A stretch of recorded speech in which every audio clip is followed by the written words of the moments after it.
everyone. I am Sanjam Sachdeva and you are listening to the podcast called which is here to inspire you.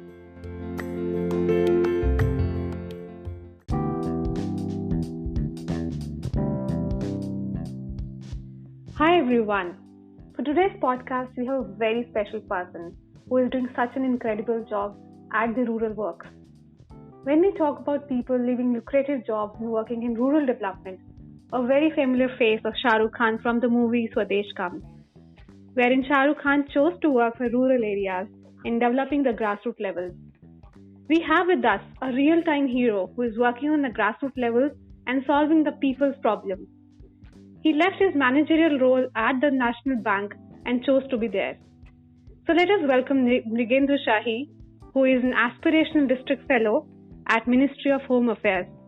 He previously worked with IPAC, which is Indian Political Action Committee, and SBI Youth for India Fellowship. So let us welcome Mrigendra. Hi Mrigendra, how are you doing? It is an honor to have you with us on the podcast. Hi Sanjam, I'm very good, and thank you very much for having me with you. And I really liked your introduction personally, but actually the thing is that I don't see this fellowship or the kind of work I am doing as something which is very heroic or something. I see this just as a professional work, and I try to do my best. That's a very interesting point. But working in rural grassroots levels is an exceptional choice. Like coming from an MNC background in working in banks, you chose to work in a rural development fellowship, which is an incredible work. So I really appreciate people who put their efforts to work on grassroots levels. So you are actually a hero for us. That depends like how you see it, but for anyone who is looking to work in development, I think he or she should see it as something that is very heroic or very unusual. Right. I think the sector is evolving, and people are coming not only because of it sounds very fashionable or something, because it is also giving you a lot of opportunity to grow and to learn a lot. Like personally, I feel I have learned more than I would have given anyone or anything or like. All right. Great. So it's a very great learning opportunity that you are recommending. Yeah, of course. So it's not the one way. Like I learn a lot, and I do some work which might or sometimes may not also benefit others. So yeah, it's both way, like give and take relationship, I would say. All right. But yeah, I do it because I like to do it. So it's more about satisfaction and like what do you actually want to do in life. Right. With this, I would like to question one thing, that fellowships in rural development. I say it makes me wonder what are these new concepts in Indian scenarios. Like we have heard of some kind of degrees, but not fellowship is a common term here. So we would like to take your deeper insights to understand what are rural development fellowships. Yeah, true. You are right. Like these fellowships are a new trend in India. So the reason behind this is that since we have developed, I would say the country has developed a bit after the independence. So it's a stage of development. I see it as a stage of development where a lot of people who have some cushion in their life. I would like to say a lot of people who are second generation earner in their family.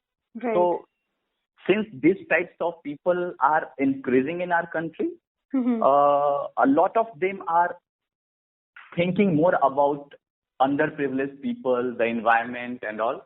So these opportunities are like a demand is there, so these opportunities are there. I see it as a supply and demand thing. So yeah. So because the social development sector is evolving and there is a crunch of human resource in the sector. So that's why you see a lot of fellowship coming these days. And since there are people who want to do this kind of work, that's why you see a lot of fellowship these days. Okay. And you were previously working with a national bank on the managerial role, right? Yeah. So you had a bright future, a promising future of working as a bank manager in the hierarchy of MNCs. So what inspired you to make the shift of working into the grassroots levels?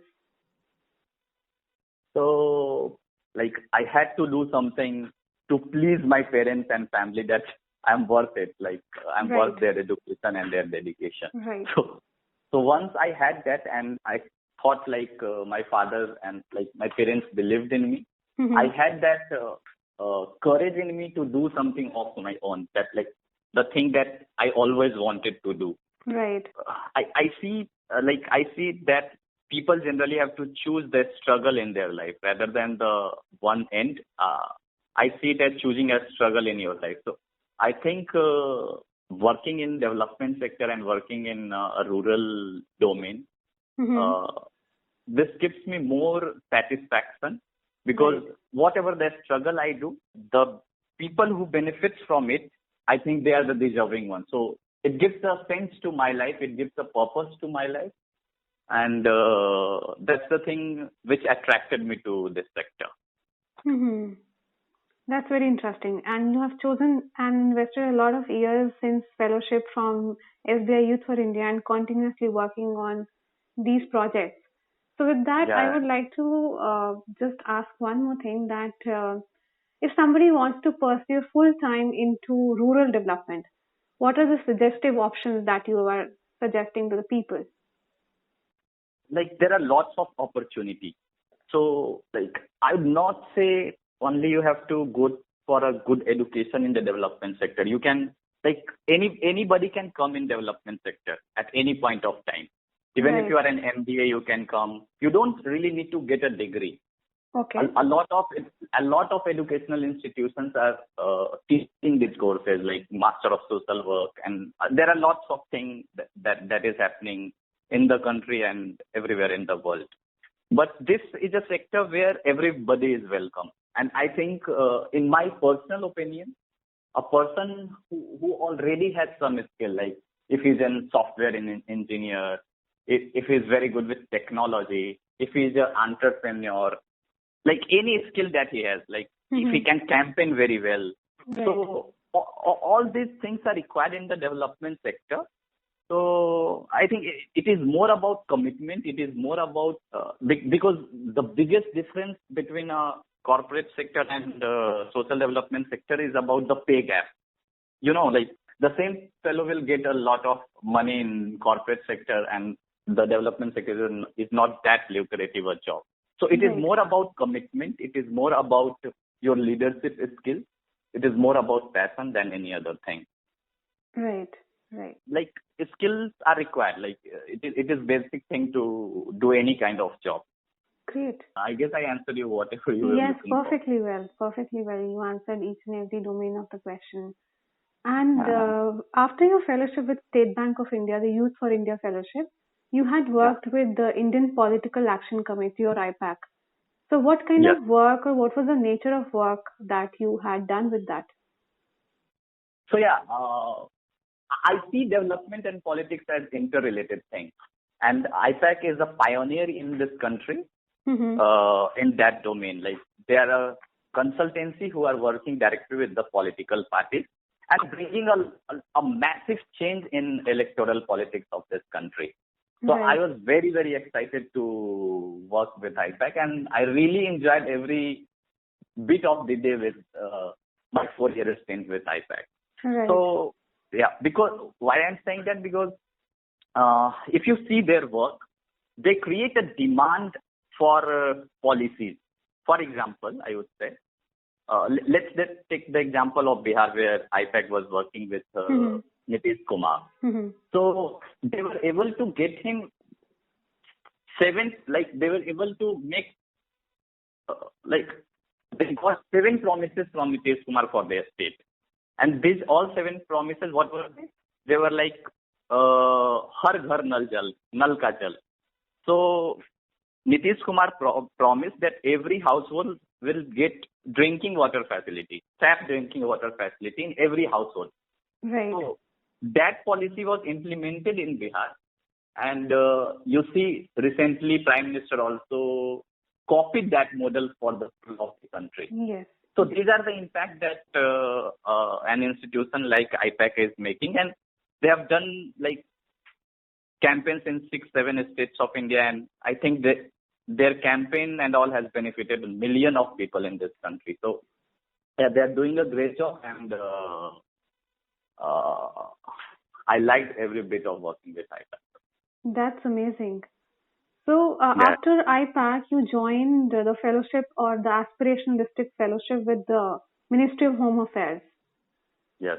So what kind of projects do you do? What kind of projects or what kind of assessments that you do under this such kind of fellowship?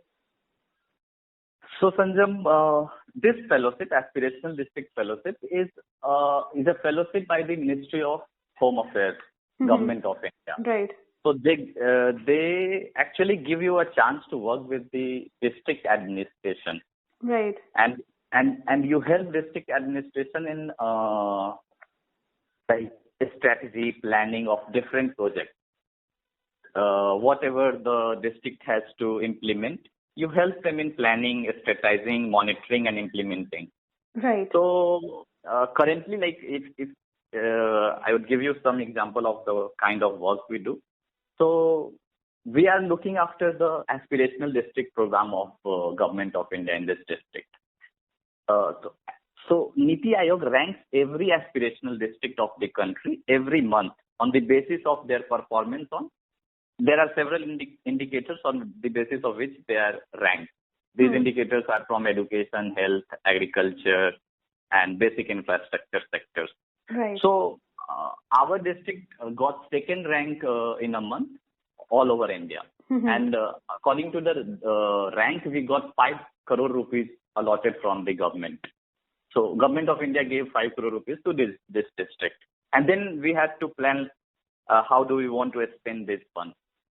I personally thought we should spend this money on the healthcare, and we did a gap analysis for all the primary hospital facilities in the district, including the district hospital. Right. So we did the gap analysis, and we found there are lots of basic things. Basic thing like not each of the bed of the district hospital had centralized oxygen supply. So we are doing a centralized oxygen supply in each of the beds. Like there are 100 beds in the district hospital. So we will be doing centralized oxygen supply for all the hospital beds. And we will have ultrasound machines. We will have ECG machines. So this is one of the example of the kind of work we do. We identify the gaps, and through the money that is available with the district, we try to fulfill it. There are lots of other work we are doing. We are also working on monitoring of the government schemes. So we have developed an app for monitoring of a village health and sanitation day program of the government in this district. So what I will tell you something about this village health and sanitation day. Right. So in each of the villages, a camp is organized every month.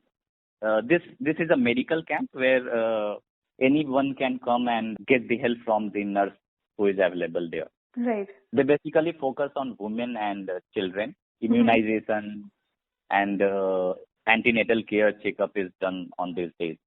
So what usually happens if you don't monitor, these things doesn't take place. So we have developed an app where the supervisors can go and check like whether it is happening or not, and then they can also review the entire camp.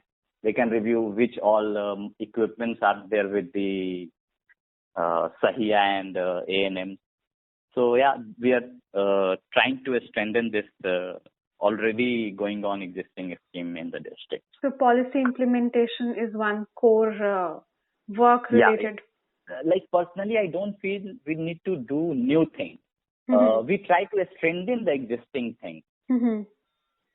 Right. Whatever is going on, we try to strengthen it so that maximum people get the benefit of it.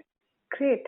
That sounds very interesting and very accomplishing and satisfying kind of work role.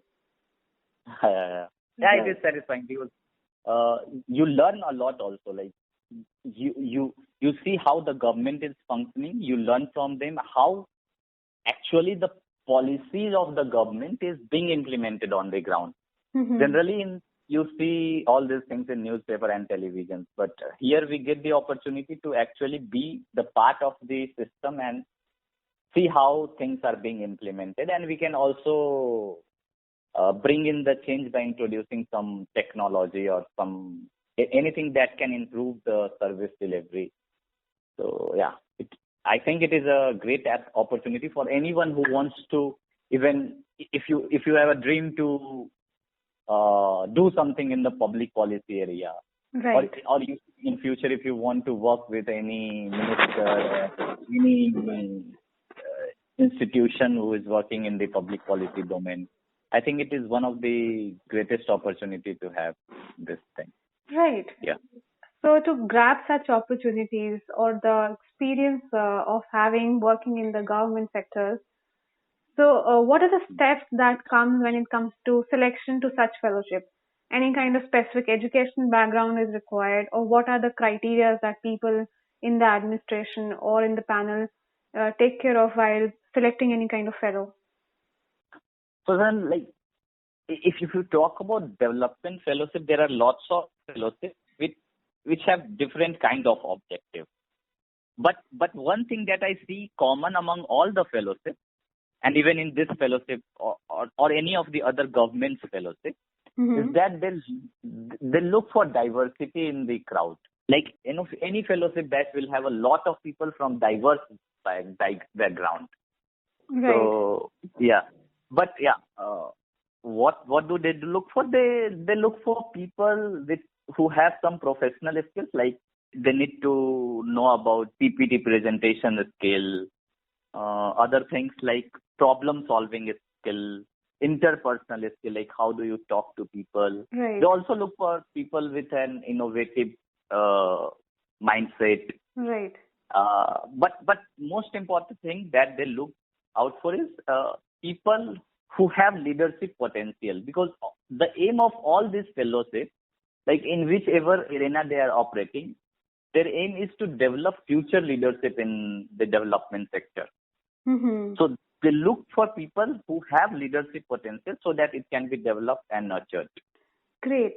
That is an interesting point, that having a leadership skill, having a potential of being a leader is a key essential factor that they look for while selecting any kind of fellow for any kind of future work. Yeah. Right. And the rest of the skills are like common professional skills, like you need to have good written communication skill, speaking skill, problem solving skill, critical analysis skill, all these things. Right. Yeah. Okay, that's great. And post all these fellowships, like once the period of fellowship is over, what kind of future avenues come in front of the fellows who have been graduated or have completed the graduation? What are the future aspects that are available for people after pursuing fellowships in rural development? Yeah. So yeah, like there are lots of opportunities these days. Depends on you where do you want to go and where do you want to work. Mm-hmm. A lot of people also go for further studies because experience in rural development is very valuable anywhere in the world. Right. And then these days especially, there are lots of opportunity in public sector also. It's organizations like Niti Aayog, they regularly recruit people in different domain of development area. They recruit for experts in health sector, education sector. They hire young consultants as young professionals.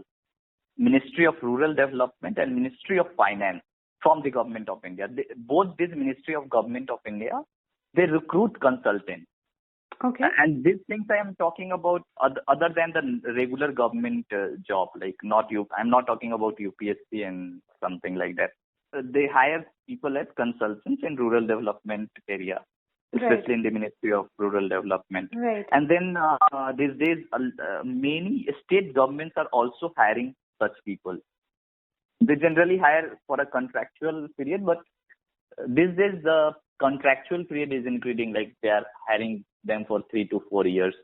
Okay. And a lot of state governments are hiring. And apart from that, there is multiple opportunities available in the private sector. One can work in development organizations like UNICEF, World Bank, etc. Right. And there are few consultancies also, like the Dalberg and FSG. They particularly hire, because they work in the development sector, so they hire people from these backgrounds who have some experience in rural development or social sector. There are also impact investing funds like the Aviskar Group, if you have heard about. And I have personally seen many people who have set their own enterprise after fellowship. Oh, that's interesting. Yeah. So from my own batch in the SBI fellowship, there are 2-3 fellows who have set their own enterprise, and also a lot of social enterprises also emerging from fellows from the different fellowships. Right. That's interesting viewpoint, and it's, I guess, so this gives a broad perspective to the future areas wherein fellows can work in multiple domains, be it private or be government.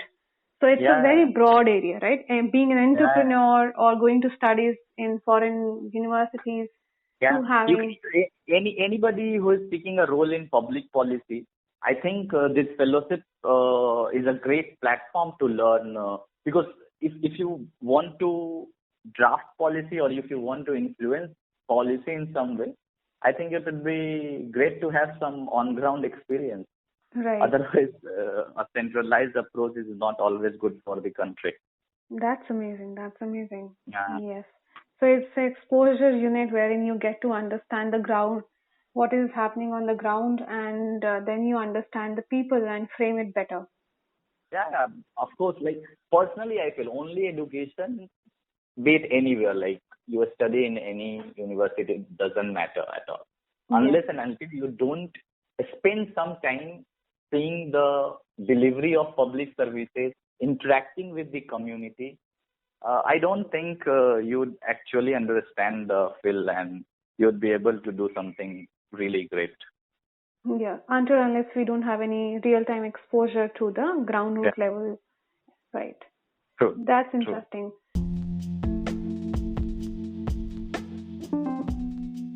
So very interesting conversation we had with you, Mrigendra, understanding from scratch what is a fellowship to the future aspect and understanding what are the requirements to be a fellow.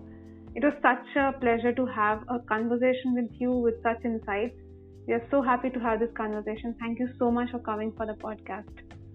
It was a pleasure talking to you, Sanjam. Thank you very much. Thank you. Yes, thank you.